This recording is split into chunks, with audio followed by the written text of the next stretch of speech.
Good afternoon. Ligo tayo ng sapa. Tatanim po tayo ng durian. Yun po yung kalot natin. Ngayon po yung seedlings natin. Maraming klase ng variety po yung dinala natin dito. Musang King, Puyat. Yan po yung pinakasikat dito. Then, Bangkok B24. Yan yung mga variety natin na nabili natin kanina. Yan po yung mga kasama. Naghahakot po sila.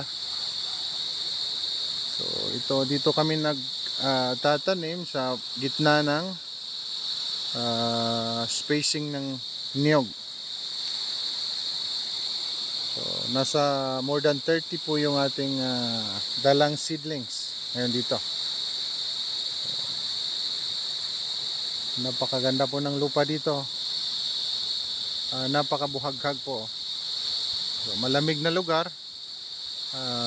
Dito talaga yung gusto ng durian sa mga malamig na lugar. Kasi medyo yung dahon niya sensitive sa mga sobrang init. So, yun po. Ito po yung area. May kubo tayo dito. And meron po tayong sapa dito. Yan, so napakasarap po maligo dito, napakalamig. Ito po yung farm po natin.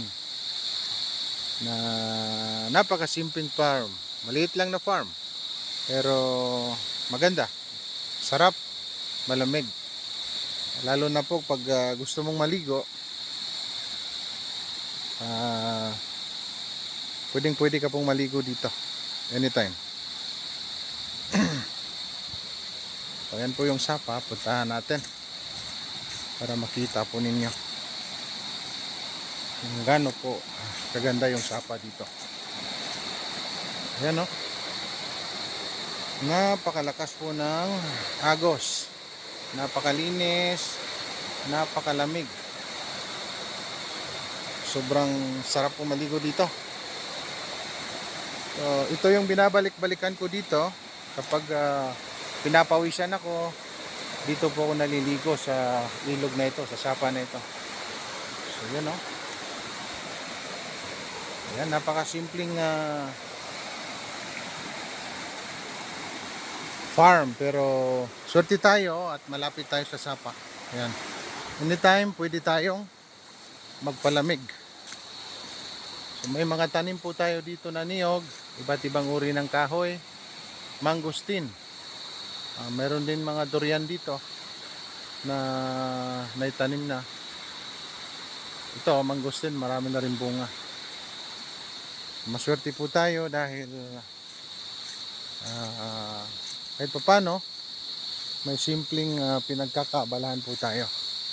Ito yung niyog natin na siguro mga more or less mga 2 years siguro pwede na ito ma-harvestan. Ayan o. Ito yung pan natin, hukay natin. So I think yung spacing dito sa niyog natin is nasa 8 meters to 9 yung estimate natin.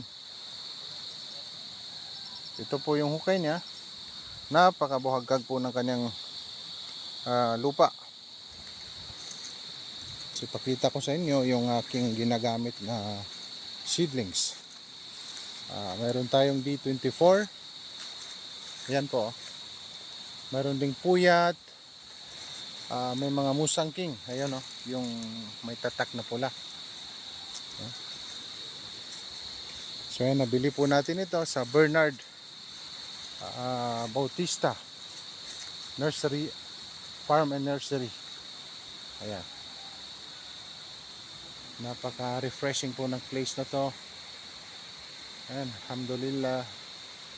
At unti-unti po natin i-develop ito. Ayan. Marami rin tayong kahoy dito, yung mga mahogany, katanim. Ayan o. Napakalaki po ng kanyang katawan. Oh.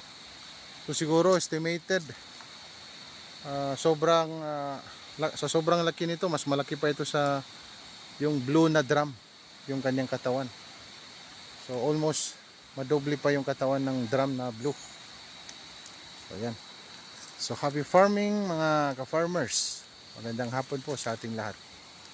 Yan mga tropa natin, oh. Pagod sila.